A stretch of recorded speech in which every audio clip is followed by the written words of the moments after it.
তোমার ননদ খালি থালা নিয়ে বসে আছে আর তুমি এখানে গিলছো সবসময় শুধু নিজের গেলনটা নাকি? মা দিচ্ছি। মা তাড়াতাড়ি ছুটি হয়ে গেছে, খেতে দাও। এসে গেছিস?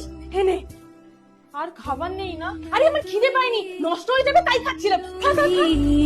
আর বলো না আমার বৌমার কথা, অলক্ষী একটা। বিয়ের পর আমাদের একটার পর একটা ক্ষতি হয়েই যাচ্ছে। আমাদের তো ছেলে বুড়ো বয়সের সাহারা, তোমার তো মেয়ে, এখন থেকেই ভাবো। আমার সামনে যা বলেছো বলেছো, ওর বাবার সামনে ভুল করে বলো না। এই মেয়ে হবার পরই ওর বাবা কাজ পেয়েছে, এই বাড়ির ধার শোধ হয়েছে। মেয়ে আমার লক্ষ্মী।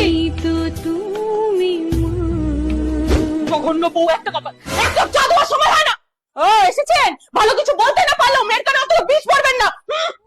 মা, বাবা তোমরা চলে যাচ্ছ? চ, তোকে এখানে থাকতে হবে না, চ। না, অনেক কষ্টে আছিস না মা? না, এটাই মেয়েদের জীবন।